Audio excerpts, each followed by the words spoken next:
Hello friends, எல்லாரும் எப்படி இருக்கீங்க? இன்றைக்கி நம்ம வீடியோவில் கரம் மசாலா எப்படி செய்கிறதுன்னு பார்க்க போகிறோம். இப்போ நம்ம செய்கிற கரம் மசாலா பொடி வந்து பார்த்திங்கன்னா நான்வெஜ் ரெசிபிக்கெல்லாம் வந்து நீங்கள் சேர்த்துக்கலாம். சிக்கன், மட்டன் குழம்பு, எல்லா வகையான நான்வெஜ் குழம்புக்கும் நம்ம சேர்த்துக்கலாம். பிரியாணிக்கு நீங்கள் தனியாக பொடியை அரைக்காமல் இந்த கரம் மசாலா பொடியை நீங்கள் சேர்த்துக்கலாம். வெஜ் பிரியாணி, நான்வெஜ் பிரியாணி எல்லாத்துக்குமே நீங்கள் இந்த கரம் மசாலாவை சேர்த்து செய்யலாம். அவ்வளோ டேஸ்ட் சூப்பராக இருக்கும். முக்கியமாக நம்ம வெஜ்லேயே வந்து பார்த்திங்கன்னா மசால் குழம்பெல்லாம் வந்து செய்வோம் பார்த்திங்களா. இந்த மசாலெல்லாம் அரைச்சி ஊற்றி செய்கிற மசால் குழம்புகள்லாம் செய்யும் பொழுது ரொம்பவே டேஸ்ட் வந்து பார்த்திங்கன்னா சூப்பராக இருக்கும் இந்த கரம் மசாலா பொடியை சேர்த்து செய்யும் பொழுது. இப்போ வாங்க கரம் மசாலா பொடி எப்படி அரைக்கிறதுன்னு பார்க்கலாம். ஸ்டவ்வை பற்ற வச்சுக்கிட்டு ஸ்டவ் மேலே ஒரு பேன் அப்படி இல்லைனா ஒரு கடாய் வந்து எடுத்துக்கோங்க. கொஞ்சம் அடி பிடிக்காத மாதிரி நல்லா கனமான பாத்திரமாக எடுத்துக்கோங்க. பேன் வந்து நல்லா சூடு ஏறினதுக்கப்புறமா ஸ்டவ்வை லோ ஃப்ளேமில் வச்சுக்கிட்டு மல்லி விதையை இது கூட சேர்த்துக்க போகிறேன். நான் வந்து பார்த்திங்கன்னா இப்போ கப்பில் வந்து மெஷர் பண்ணி உங்களுக்கு காட்டுறேன். அரை கப் அளவுக்கு மல்லி விதை வந்து நான் எடுத்துக்கிறேன். இதோட வெயிட் வந்து பார்த்திங்கன்னா 40 கிராம் இருக்குது.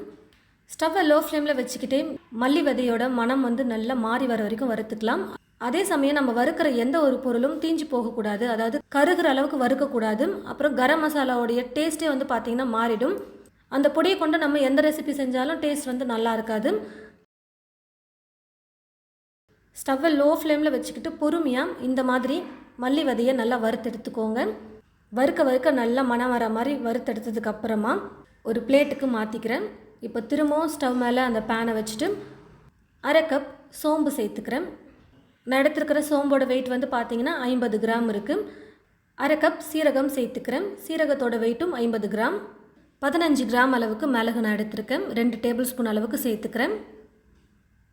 ஸ்டவ்வை லோ ஃப்ளேமில் வச்சுக்கிட்டு இந்த 3 பொருளையும் நல்லா வறுத்தெடுத்துக்கிறேன்.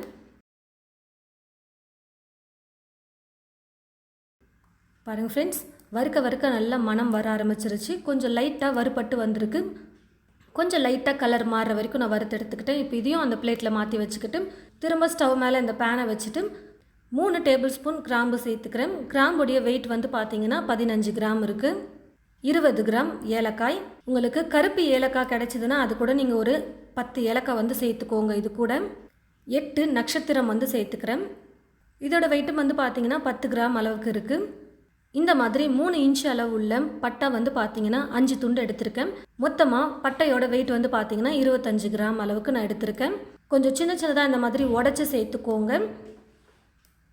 மராட்டி மொக்கு 2 சேர்த்துக்கிறேன். 5 ஜாவித்ரி சேர்த்துக்கிறேன். ஜாவித்ரி, ஜாதி பத்திரின்னெல்லாம் இதை வந்து சொல்லுவாங்க. 5 பூ எடுத்துக்கிட்டால் போதும். பிரியாணி இலை 8 இலை வந்து பார்த்திங்கன்னா இந்த மாதிரி மீடியம் சைஸில் இருக்கிற மாதிரி எடுத்திருக்கேன். கொஞ்சம் சின்னதாக கட் பண்ணிவிட்டு சேர்த்துக்கலாம். இது வந்து பார்த்திங்கன்னா கல்பாசி. மளிகை கடையில் எல்லா இடத்துலையுமே வந்து பார்த்திங்கன்னா இந்த எல்லா பொருளுமே வந்து நமக்கு கிடைக்கும். இந்த கல்பாசி வந்து பார்த்திங்கன்னா ஒரு டீஸ்பூன் அளவுக்கு, அதாவது கொஞ்சமாக இந்த அளவுக்கு நீங்கள் சேர்த்துக்கோங்க. ரொம்ப அதிகமாக சேர்க்க வேணாம். இப்போ எல்லா பொருளையும் சேர்த்ததுக்கப்புறமா ஸ்டவ்வை லோ ஃப்ளேமில் வச்சுக்கிட்டே நல்லா கொஞ்சம் நேரம் ஒரு 3 நிமிஷத்துக்காவது நல்லா வறுத்தெடுக்கணும். எல்லாமே நல்லா வறுபட்டு வரும்பொழுது அரைக்க ஈஸியாக இருக்கும். கரம் மசாலா பொடியை ரொம்ப நாளைக்கு நம்ம ஸ்டோர் பண்ணி யூஸ் பண்ண முடியும்.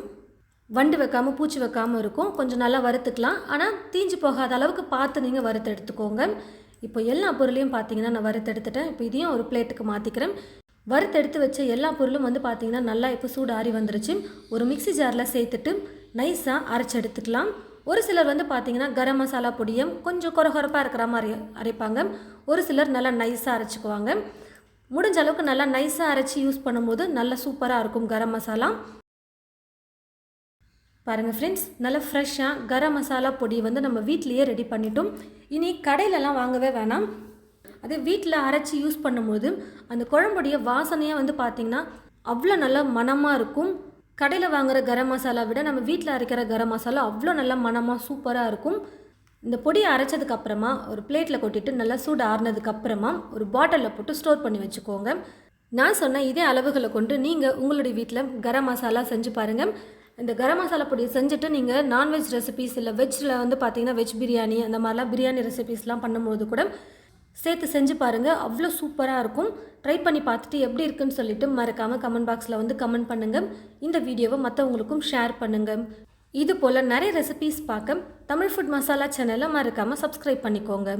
கூடவே பக்கத்தில் இருக்கிற பெல் ஐக்கானை கிளிக் பண்ண மறந்துடாதீங்க. தேங்க்யூ.